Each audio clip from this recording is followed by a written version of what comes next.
पार्टीलाई जनतासँग जोड्दै समाजवादको आधार तयार गर्ने सङ्कल्पका साथ 3 महिने अभियानमा देशका विभिन्न स्थानमा पुग्नुभएका केन्द्रीय समिति, प्रदेश समिति र विभिन्न स्तरमा क्रियाशील कमरेडहरू, कार्यक्रममा सहभागी हुँदै गर्नुभएका सम्पूर्ण आदरणीय आमा बुवा, दिदी बहिनी तथा दाजुभाइहरू, देशभरि नै यो कार्यक्रमलाई सम्प्रेषण गर्न सक्रिय सबै पत्रकार मित्रहरू, जनतासँग माओवादी विशेष रूपान्तरण अभियानको शुभारम्भको यो ऐतिहासिक अवसरमा यहाँहरू सबैमा हार्दिक अभिवादन व्यक्त गर्दछु। नेपाली जनताको बलिदानपूर्ण सङ्घर्षबाट प्राप्त उपलब्धिमाथि प्रहार भइरहेको र प्रतिक्रियावादी तथा पुनरुत्थानवादी शक्तिहरूले पुनः शिर उठाउने जमर्को गरिरहेको चुनौतीपूर्ण समयमा हामी यो अभियानको सुरुवात गर्न गइरहेका छौँ।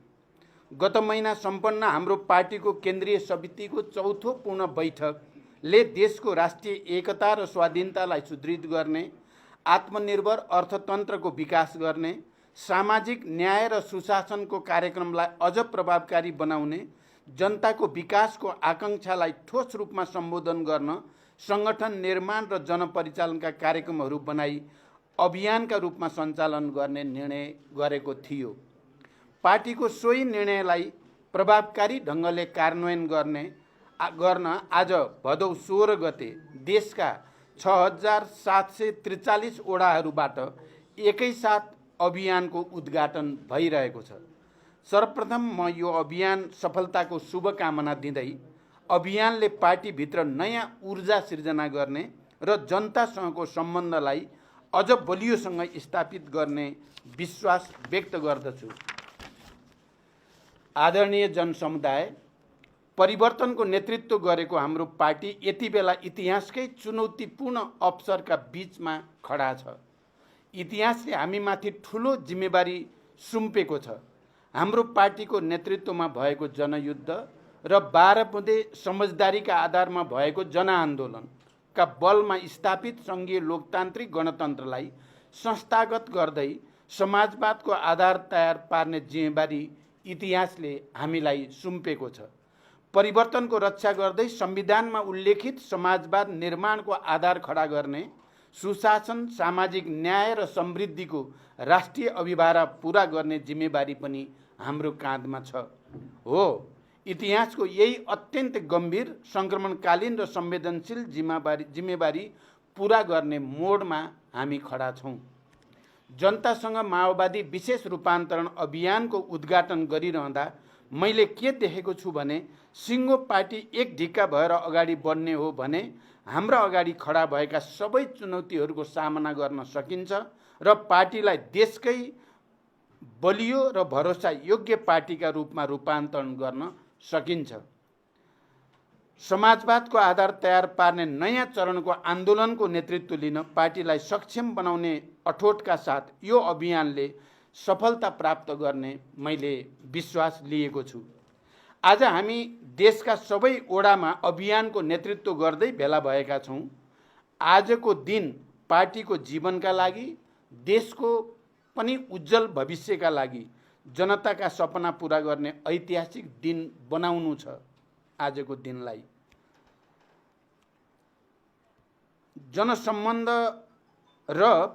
जनसम्बन्ध कमजोर हुँदै जाने परिस्थितिसँगै सृजना भएको सङ्कटलाई चिर्न समेत यो अभियानले नयाँ प्राणको काम गर्ने आशा पनि हामीले लिएका छौँ। त्यसैले यो अभियानले एकातिर आजको युगको नेतृत्व गर्ने विचार निर्माणका लागि आधार तयार पार्नेछ भने अर्कोतर्फ यो नेतृत्वको लागि आवश्यक क्रान्तिकारी र सबल सङ्गठनको निर्माण गर्न मद्दत गर्नेछ।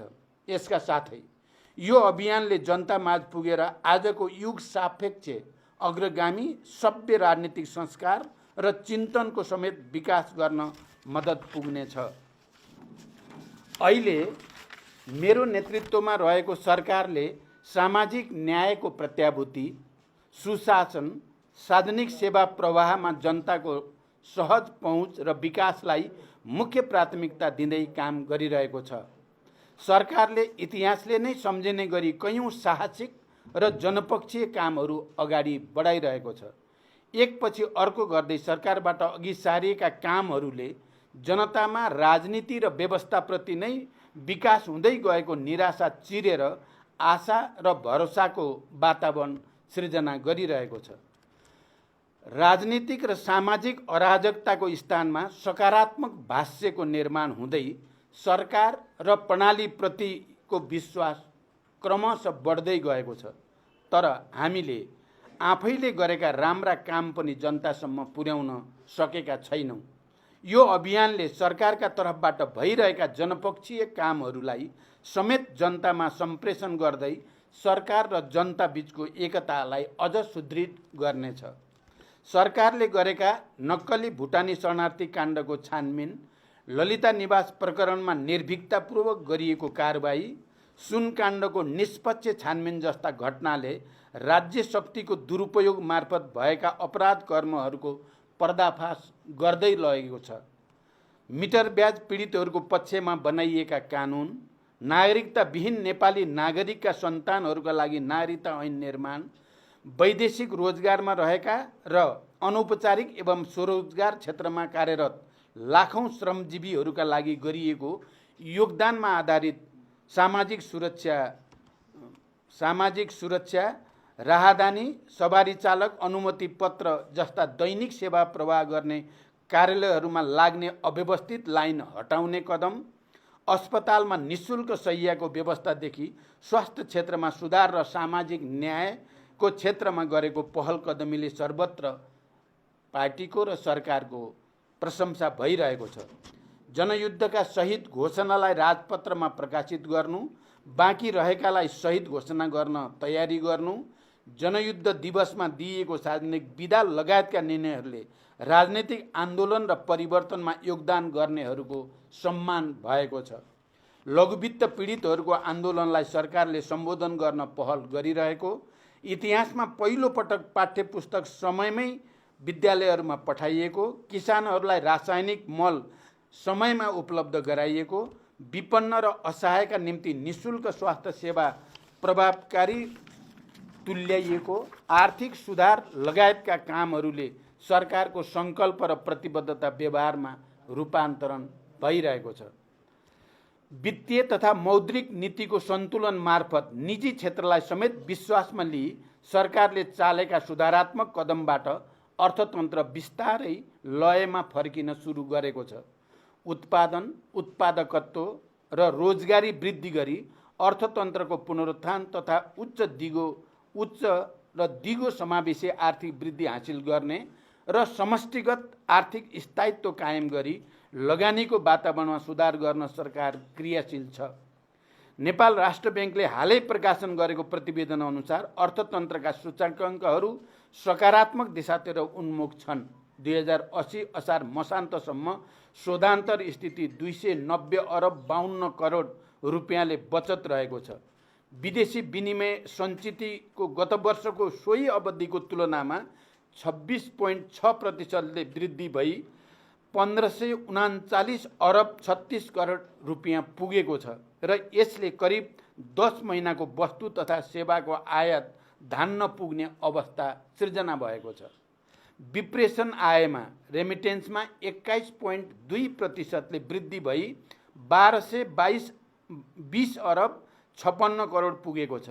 जग्गाको किता कार्ड पूर्ण रूपमा खुलाउने निर्णय भएको छ र यही भाद्र 11 गते मात्रै नेपाल राष्ट्र ब्याङ्कले लचिलो बजार नीति अनुसार चालु पुँजी कर्जा सम्बन्धी मार्गदर्शन संशोधन गरेको छ र यसको पनि सकारात्मक परिणाम निक्लिँदैछ।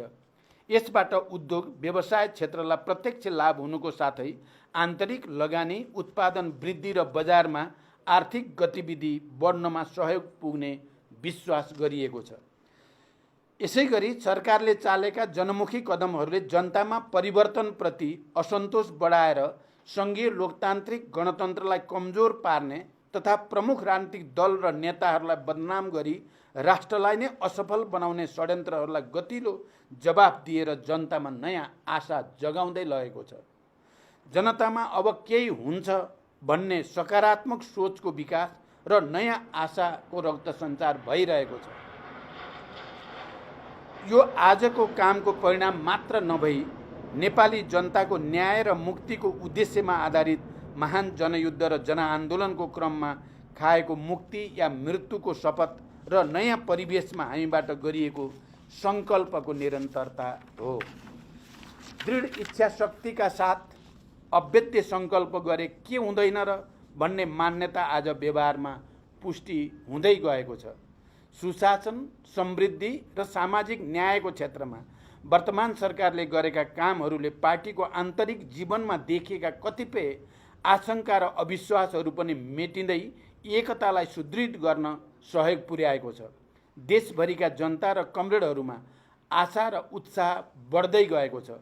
अभियानका क्रममा यी सबै विषयहरू जनतामाझ सम्प्रेषण गर्ने र जनताका आशा, अपेक्षा, आलोचना, सुझाव र प्रतिक्रियालाई ग्रहण गर्दै सुशासन र सामाजिक न्यायका पक्षमा सरकारले चालेको अभियानलाई अझ सशक्त बनाइनेछ।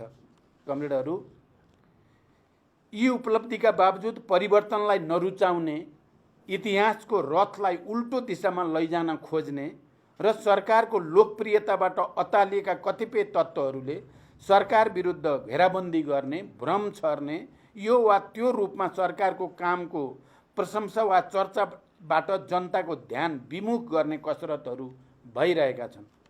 सरकारलाई काम गर्न नदिन विभिन्न कोणबाट भइरहेका यी हरकतहरू गलत त छन् नै, तर यो घेराबन्दीले झनै जिम्मेवार ढङ्गले सबल, सक्षम भएर आन्दोलनमा अविचलित रूपमा अघि बढ्नै पर्ने कार्यभार समेत हाम्रो सामु थपिदिएको अनुभूत हुने गर्दछ। त्यसैले हाम्रो अस्तित्व हामीमा नै निर्भर छ भन्ने कुरा बिर्सनु हुँदैन।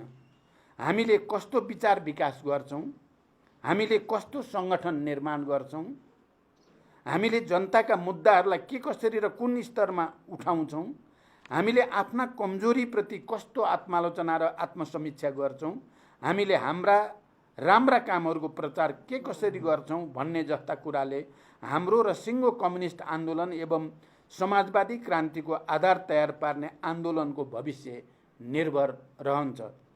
वर्तमान सरकारले गरेका लोकप्रिय र जनमुखी कामहरू बारेमा आम पार्टी पङ्क्ति र जनतामाझ व्यवस्थित प्रचार गर्न नसक्दा भ्रमपूर्ण प्रचार गर्नेहरूले ठाउँ पाएकोले सरकारबाट भएका कामहरूलाई एकीकृत माध्यमबाट जनताका बीचमा पुर्याउन सिङ्गो पार्टी एकजुट भएर लाग्न जरुरी छ र यो अभियानले त्यो कार्यभार पनि पुरा गर्नेछ। यी कामलाई जनतामाझ स्थापित गर्ने जिम्मेवारी र चुनौती समेत हाम्रो सामु छ। मैले केन्द्रीय समितिको बैठकमा समेत यो कुरामा विशेष जोड दिँदै 3 महिने अभियानका माध्यमबाट हाम्रो पार्टी 8औं महाधिवेशनको मूल स्पिरिटका आधारमा विचारको विकास, सङ्गठन निर्माण र सांस्कृतिक रूपान्तरण गर्न सक्षम हुने विश्वास व्यक्त गरेको थिएँ। पार्टीको 8औं महाधिवेशनमा हामीले नयाँ परिस्थितिले निम्त्याएका नयाँ सङ्कटको सामना गर्न सर्वाधिक महत्त्वको कुरा वैचारिक राजनीतिक स्पष्टता कायम गर्ने निष्कर्ष हामीले निकालेका थियौँ। 8औं महाधिवेशनको दस्तावेजमा सांस्कृतिक रूपान्तरणका लागि हाम्रो आजको अवस्था सुहाउँदो सांस्कृतिक क्रान्तिको प्रक्रिया अगाडि बढाउनु पर्ने प्रस्ताव गरिएको छ। यस दृष्टिबाट समाजवादको आधार तयार पार्नका लागि निश्चित योजनासहित सबै नेता तथा कार्यकर्ताहरू जनतासँग जोडिएर उत्पादन कार्यमा सहभागी हुनुको साथै सामूहिक रूपमा विचार, संस्कृति र समाजवाद निर्माणको विषयमा गम्भीर बहस छलफलको प्रक्रियाबाट अगाडि बढ्न पनि त्यत्तिकै जरुरी छ।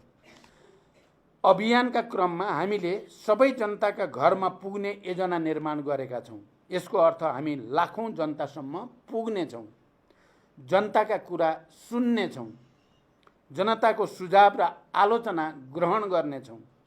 हिजो अत्यन्तै भीषण सङ्घर्षका कठिन क्षणमा हामीलाई जनताले विश्वास गरेर साथ दिएकै कारणले हाम्रो आन्दोलनले सफलता प्राप्त गरेको हो। आज जनतासँगको सम्बन्ध कमजोर भएको स्थिति छ, तर बिर्सनै नहुने कुरा के हो भने जनता परिवर्तनकै पक्षमा छन्। जनता समृद्धि चाहन्छन् र जनता सुशासन चाहन्छन्। अनि योसँगै हामीले जनतालाई विश्वास दिलाउनु पर्दछ नेपाली समाजको परिवर्तन र रूपान्तरण माओवादीले नै गर्न सक्दछ। माओवादीकै नेतृत्वमा मात्रै समृद्ध नेपाल सम्भव छ। तसर्थ कमरेडहरू, जनतासँग हामीले भन्न सक्नुपर्दछ, हाम्रा गल्ती कमजोरीका लागि हामी आत्मालोचित हुन चाहन्छौँ, हामी सुध्रिन चाहन्छौँ। त्यसका लागि अभियान सहित तपाईहरूको घर दैलोमा छौँ। कमरेड लेनिनले भन्नुभएको छ, यदि तपाईँ इमान्दार हुनुहुन्छ भने आलोचनाबाट डराउन हुन्न, बरु जहाँ जहाँ जनता छन् त्यहाँ त्यहाँ गएर काम गर्नुपर्दछ र आफूलाई रूपान्तरण गर्नुपर्दछ। इमान्दार मानिसले मात्रै साँचो अर्थमा वास्तविक आत्मालोचना गर्न सक्दछ र इतिहासबाट सिक्न सक्दछ। आदरणीय जनसमुदाय एवं कमरेडहरू, हामीले अभियानका क्रममा स्थानीय सन्दर्भमा समेत सुशासन, सार्वजनिक सेवा प्रवाहमा सहज पहुँच र सामाजिक न्यायसहितको विकासमा जोड दिन जरुरी छ। अहिले स्थानीय तहहरू केही स्रोत र साधनबाट सम्पन्न छन्। प्रदेशहरूमा आफ्नै सरकार निर्माण भएका छन्। हाम्रै सङ्घर्षको फलस्वरूप केन्द्रीकृत राज्य सत्ता सङ्घीयता कार्यान्वयनको तहमा गएको छ। तर स्थानीय तह र प्रदेशहरूले जनताको अपेक्षा अनुरूप जनताका मुद्दाहरूको सम्बोधन गर्न सकेनन्, सुशासन कायम गर्न सकेनन्, विकास निर्माणका कामहरू अगाडि बढाउन सकेनन् र सामाजिक न्याय कायम गर्न सकेनन् भने यसको बहानामा सङ्घीय लोकतान्त्रिक गणतन्त्रमाथि नै प्रहार गर्ने तत्त्वहरूले टाउको उठाउने खतरा रहन्छ। त्यसैले अभियानकै क्रममा स्थानीय तहमा समेत जनतासँग जोडिएका सुशासन, सामाजिक न्याय र विकासका कामहरूमा पार्टीले विशेष चासो र जोड दिन जरुरी छ। मैले बारम्बार भन्दै आएको छु, अबको हाम्रो लडाईँ स्थायित्वका निम्ति, समृद्धिका निम्ति र विकासका निम्तिको लडाईँ हो। किनकि सर्वत्र हामीले विरासतमा राम्रो चिज मात्रै प्राप्त गरेका छैनौँ। यहाँ व्यथितिको डङ्गुर छ, कुशासनका चाङ छन्, ठुल्ठुला सेटिङहरू छन्। यी व्यथितिहरूलाई सच्याउने, सेटिङहरूलाई भत्काउने र देशलाई साँच्चै नै सुसंस्कृत, सभ्य र समृद्ध बनाउने लडाईँमा हामी छौँ। सरकारको नेतृत्वको नाताले मैले यो चुनौतीपूर्ण अवसरको रूपमा स्वीकार गरेको छु। अब यसलाई गन्तव्यमा पुर्याउन सोही अनुरूपको बलियो र क्रान्तिकारी पार्टी निर्माणको आवश्यकता रहेको मैले केन्द्रीय समिति बैठकमा निकै जोड दिएर उठाएको छु। त्यसैले यो 3 महिने अभियानले सरकारले अघि बढाएको पहल कदमी र पार्टीले अघि सारेको अभियानलाई लक्ष्यमा पुर्याउन ठोस भूमिका खेल्नेछ र यहाँहरू सबै यही स्पिरिट र क्रान्तिकारी भावनाले जनतामाझ जानुहुनेछ भन्ने विश्वास मैले लिएको छु। कमरेडहरू, अहिले अभियानका क्रममा हाम्रो सक्रियता र जनतामाझ हामी पुग्ने अवस्थाले राजनीतिक प्रणालीप्रति जनताको गुम्दै गएको विश्वासलाई समेत फर्काउने र रूपान्तरणका लागि ऊर्जा प्राप्त गर्ने अवस्था सिर्जना हुनेछ। कमरेड लेनिनले नै भने चाहिँ अत्यन्त उन्नत सिद्धान्तको आधारमा चल्ने पार्टीले मात्रै जनताको नेतृत्व गर्न सक्दछ। अहिले नेपाली समाजको नयाँ चरणको क्रान्ति अर्थात् समाजवादी क्रान्तिको नेतृत्व गर्न हाम्रो पार्टी त्यही अग्रदस्ता बन्नुपर्ने अनिवार्यता रहेकोमा म पुनः जोड दिन चाहन्छु। नेपालको राजनीतिक आन्दोलन नयाँ चरणमा प्रवेश गरेको छ। पहिलो सङ्गठित राजनीतिक आन्दोलन 7 साल वरिपरि सम्पन्न भयो। यसले राणा शासन समाप्त गर्यो। दोस्रो महत्त्वपूर्ण आन्दोलन 46 सालको आन्दोलन हो, जसले निरङ्कुश पञ्चायती व्यवस्थालाई समाप्त गर्यो। तेस्रो 10 वर्षे महान जनयुद्ध र 19 दिने ऐतिहासिक जनआन्दोलनको अवधि थियो, जसको बलमा राजतन्त्रको अन्त्य भयो र गणतन्त्रको स्थापना भयो, जसमा मधेस आन्दोलन र अन्य उत्पीडित वर्ग जातिको आन्दोलनको पनि उत्तिकै महत्त्वपूर्ण भूमिका रह्यो। अब नयाँ अर्थात् समाजवादको आधार निर्माणको चरणमा नेतृत्व गर्ने नयाँ राजनीतिक शक्ति आजको आवश्यकता हो। हाम्रो पार्टीले नेपालको वामपन्थी एवं लोकतान्त्रिक आन्दोलनको समग्र पुनर्गठन र एकीकरणको नेतृत्व लिनुपर्नेछ। यसका लागि कम्युनिस्ट आन्दोलनलाई युग, समय, चेतना र नयाँ पुस्ताका सपनाहरूसँग एकाकार गर्न सक्नुपर्दछ। साधारण नेतृत्वले पार्टी बनाउँछ, तर विशेष नेतृत्वले मात्रै आन्दोलन बनाउँछ, इतिहास बनाउँछ र बनाउँछ नयाँ युग। त्यसका लागि हामीले आफ्नै पुनर्गठन, आफ्नै सबलीकरण र रचनात्मक रूपान्तरण गर्न सक्नुपर्दछ। अनि मात्र यो पार्टीले नयाँ वैचारिक राजनीतिक संश्लेषणको आधारमा समग्र वामपन्थीहरूको एकता र सुदृढीकरणको नेतृत्व गर्न सक्दछ, युगको नेतृत्व गर्न सक्दछ। यो अवसरलाई हामी कसैले पनि गुम्न दिन हुँदैन। प्रिय कमरेडहरू, हामी हजारौं ती महान शहीदहरूका सपना, हजारौं बेपत्ता योद्धाहरूको त्याग र बलिदानको कीर्तिमान र हजारौं घाइते अपाङ्ग र लाखौं करोडौं जनताको रगत पसिनाबाट आएको परिवर्तनको रक्षाको निम्ति उहाँहरूप्रति सच्चा श्रद्धाञ्जली र उहाँहरूको सपना पुरा गर्ने प्रतिबद्धताका निम्ति पनि हामीले यो अभियानलाई सफलतासम्म पुर्याउन जरुरी छ। मैले बारम्बार भन्दै आएको छु, मेरो जीवन सङ्घर्ष र आन्दोलन भन्दा पर छैन। देश र जनताप्रति समर्पित हुँदै नेपाली समाजको रूपान्तरणका लागि योगदान गर्ने बाहेक मेरो अन्य कुनै उद्देश्य पनि छैन। जीवनको युवा अवधिदेखि मेरो पूर्ण समय क्रान्ति, परिवर्तन र जनताको पक्षमा बित्यो। अब जनताले चाहेको सुशासन, समृद्धि र सामाजिक न्यायका क्षेत्रमा दृढतापूर्वक अगाडि बढ्ने प्रतिज्ञा मैले लिएको छु। हिजो क्रान्तिको क्षणमा होस् या आज शान्तिको क्षणमा, मेरा हरेक पाइला, हरेक क्षण, हरेक समय देश र जनताकै पक्षमा बितेका छन्। मेरो नेतृत्वले नेपाली समाजमा के कति परिवर्तन ल्यायो या ल्याएन, यसको समीक्षा जनता र इतिहासले गर्ने नै छ। मैले यो पनि भन्ने गरेको छु, अबको मेरो बाँकी जीवन नेपाली समाजको चरित्र अनुरूप वैज्ञानिक विचारको विकास गर्दै समाजवादको आधार तयार पार्नेतर्फ केन्द्रित हुनेछ। समाजवादी क्रान्तिको तयारी गर्ने हाम्रो सङ्कल्पसँगै हाम्रो काँधमा इतिहासले एउटा ठुलो जिम्मेवारी दिएको छ। त्यसैले यो 3 महिने अभियान इतिहासले सुम्पेको त्यही जिम्मेवारीको ठोस आधार तयार पार्ने समय समेत हो। हामीले अभियान मार्फत कस्तो विचारको विकास गर्छौं, कस्तो पार्टी निर्माण गर्छौं भन्ने कुरामा हाम्रो भविष्य, हाम्रो लाखौं नेता कार्यकर्ताको भविष्य र आम नेपाली जनताको भविष्य पनि निर्भर छ। तसर्थ यो अभियानका क्रममा तपाईका हरेक पाइला, तपाईका सोच, चिन्तन, कार्यशैली, समय हामी सबैको, नेपाली जनताको र विश्वका श्रमजीवी जनताको भविष्य निर्माणमा अघि बढ्नेछन् भन्ने विश्वास लिएको छु।